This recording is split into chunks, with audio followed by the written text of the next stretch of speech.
네, 여러분 안녕하세요. 자, 이 리플이 계속해서 이 3,000원짜리죠. 이 3,000원짜리를 지지하고 있는 가운데 이제 7월 3일이죠. 7월 3일에 있을 이제 SEC 비공개 회의가 주목이 되고 있고요. 그로 인해서 SEC 회의에서 실제로 사건 해결의 진전이 나올지에 대한 추측들이 계속되고 있다. 이러한 기대감 덕분에 이제 최근에는 골드만삭스 그리고 블랙록 등 보이지 않는 투자들이 포착되는 모습들도 보여지고 있고요. 최근에는 가상자산 규제를 정의하는 주요 법안의 틀을 선보일 계획이라는 소식들이 들려오고 있는 상황이고, 이 리플을 미국 연준 결제 시스템의 채택과 ETF와 그리고 스테이블코인 관련되어서도 긍정적이게 제도권 진입에 대한 방향성이 보이고 있는 시점이라는 거죠. 관련돼서 대응 방법과 어떤 이슈들이 있는지 함께 살펴보도록 하겠습니다. 자, 뉴스를 보게 되시면 이제 리플 그리고 SEC 소송이 7월 3일 결말이 날까라는 이제 이러한 뉴스인데, 자, 이 7월 3일 그쵸? 이 7월 3일이 도대체 무슨 날이길래 이럴까라고 궁금하신 분들이 많으실 텐데, 이 7월 3일 같은 경우에는 이제 SEC 그쵸? 이 SEC 비공개 회의를 하는 날인데, 그 회의의 주제가 첫 번째는 이제 가처분 소송의 제기 및 해결, 그리고 두 번째는 행정 절차의 제정 및 해결이고, 세 번째는 소송 청구의 해결, 마지막 네 번째는 기타 심사 및 집행 절차에 관한 사항을 7월 3일에 비공개 회의로 진행이 된다라는 건데, 자, 내용을 보게 되면 이제 리플 소송 완화 신호 해가지고 리플랩스의 소송 완화 움직임이 주목이 되고 있고요. 브래드 갈링하우스 리플 최고 경영자는 XRP 증권 지위와 관련 소송에서 상호 항소를 철회하기로 공식 결정했다라고 밝혔었죠. 그리고 그는 X의 이번 장을 완전히 닫고 가치의 인터넷 구축에 집중하겠다라고 발표하면서 SEC 역시 이전에 암시했던 상소 시한을 예고했다라고 얘기를 하고 있는데, 이 발표가 이제 6월 26일 아날리사 토레스 미국 지방법원 판사가 내린 주요 판결 직후 이루어졌다고 볼 수가 있고요.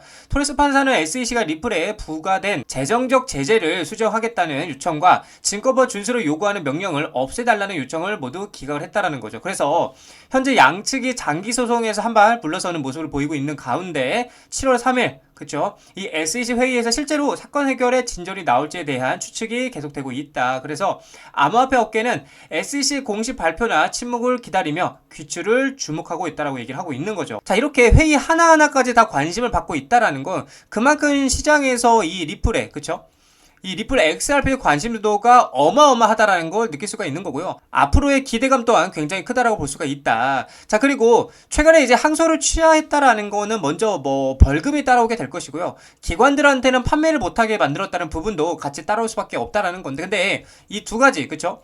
지금 말씀드린 이 두 가지 이슈에 대해서 전문가들은 굉장히 많은 의견들이 갈리고 있는데, 먼저 이제 벌금 같은 경우는 미국이 비축해 놓을 가능성이 있기 때문에 한편으로는 긍정적인 관점으로 볼 수가 있겠고, 또한 기관한테 판매가 안 된다라는 것은 일부 기관에만 해당이 되는 거고요. 나머지 기관은 이용이 된다라는 건데, 자, 그래서 어찌 되었던 간에 기관이 매매를 참여할 수 있다라는 것은 우회적인 방법을 통해서라도 참여할 수 있다라는 거니까 사실상 그게 크게 문제가 될 것은 없다라는 관점이기도 한 거죠. 자, 그렇다 보니까 최근에 이제 3개월 그쵸?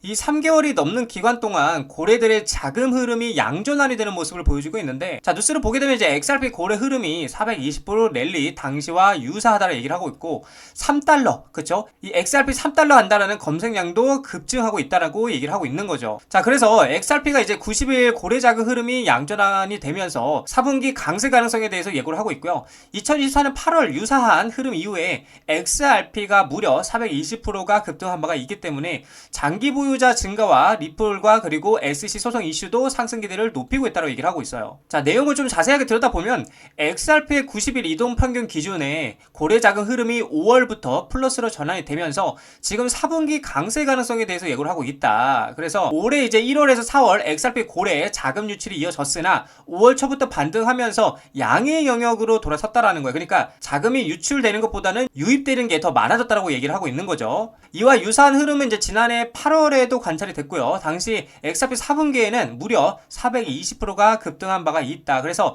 특히 현재 자금 유입 규모는 당시보다도 더 크다라는 분석도 나오고 있다라는 거죠. 그러면 이때보다 더 많이 올라갈 수 있다라는 것도 반대로 생각할 수 있겠죠. 자, 그리고 또 중요한 거는 이제 온체인 데이터도 XRP의 강세를 뒷받침하고 있는데, 암호화폐 분석가 돔에 따르면 100만 XRP 이상을 보유한 고래 지갑 수는 2,850개로 사상 최고치를 기록하고 있다는 거예요. 그래서 1만 XRP 이상을 보유한 중간 지갑 수도 30만 6천 개로 전년 대비 6.2%가 증가를 했고, 몇 달간 가격 정체에도 불구하고요, 이러한 대규모 축적의 지속적인 성장은 XRP에 대한 장기 투자들의 신뢰가 강력함을 보여주고 있다라고 얘기를 하고 있는 거죠. 대단한 겁니다. 그쵸? 자, 또한 데이터 플랫폼 이제 센티멘트는 XRP에 대한 투자 심리 지표가 최근에 17일만 최고치를 기록했다고 얘기를 하고 있고요. 이제 SEC 간의 5천만 달러 규모의 소송 합의가 지연되는 가운데 발생한 현상으로 자, 비트코인과 이더리움에 대한 관심이 줄어든 것과는 대조되는 흐름이다라고 얘기를 하고 있어요. 그러니까 이 비트코인과 이더리움보다는 지금 이 리플 XRP에 더 관심을 많이 가지고 있다라고 얘기를 하고 있는 거죠. 자, 그래서 현재 이제 구글 트렌드에는 XRP가 3달러에 갈 것이라는 이 검색량이 급증하고 있다. 그래서 투자자들의 기대감도 커지고 있다라고 얘기를 하고 있는 겁니다. 그래서 현재 이제 시장에서는 리플과 SEC 간 규제 이슈 해결이 추가 상승의 촉매제가 될 것으로 보고 있고요. 일부 모델은 향후 3에서 5달러까지도 상승 가능성을 제시하고 있다라고 얘기를 하고 있습니다. 자, 그래서 우리가 알아야 될 건 뭐예요? 결국에는 이 리플의 구조다. 이 구조를 이해하는 순간에 이 변동성이 아무리 있고 오랜 기간 아무리 횡보가 이어진다 한들 우리는 흔들리지 않을 수가 있다. 왜냐? 어차피 올라갈 거 우리는 알고 있기 때문에. 그렇기 때문에 우리들은 이 구조를 이해하고 계속해서 투자해 나가셔야 된다라고 좀 말씀을 드리고 싶은 관점입니다. 자, 리플 차트를 보게 되시면은 일단 중요한 건 뭐예요? 3,000원짜리를 다시 한번 돌파했다라는 게 중요한 포인트인 거예요. 자, 근데 그냥 돌파한 것이 아니라 나름대로 거래량이 터져주면서 돌파를 했다라는 게 굉장히 긍정적인 상황인 거고, 자, 지금부터 중요한 건 이제 뭐예요? 결국에는 이제 이 3,250원짜리 요 박스권 상단분 라인을 어떻게 해야 돼? 돌파를 해주는 그림이 나와줘야 계속해서 상방 스탠스를 이어갈 수 있다라고 말씀을 드렸습니다. 그래서 자, 이렇게 일단 돌파를 했고, 자, 눌렸을 때 3,000원짜리를 지지하고 다시 한번 이제 상방으로 갔을 때에 3,250원짜리를 돌파 여부가 굉장히 중요하다. 하지만 이번에도 만약에 돌파하지 못한다 그러면 제가 계속 말씀드리는 여기 2,500원짜리까지 쌍바닥 리테스트 하러 떨어질 가능성이 있다라고 말씀드렸어요. 그럼 우리는 어떻게 대응해야 돼요? 만약에 떨어지게 되면은 우리는 감사합니다 하고 매수하면 됩니다. 제가 말씀드렸잖아요. 3,000원 아래에서는 우리가 계속 매수를 해야 된다. 굉장히 매력적인 자리라고 말씀드렸잖아요. 그쵸? 그래서 제가 말씀드린 대로 이미 3,000원 아래에서 매집하시는 분들은 지금 이미 수익권이실 테고 먼저 축하드린다 말씀드리고 싶고, 자, 계속해서 여기서 끝내는 것이 아니라 우리는 뭘 해야 된다. 3,250원짜리를 돌파하는지 못하는지 여부를 확인하고 물량을 유지를 해야 될지 홀딩을 해야 될지 아니면 팔고 다시 3,000원 아래에서 살지에 대해서 결정을 해야 된다라고 말씀을 드리고 싶어요.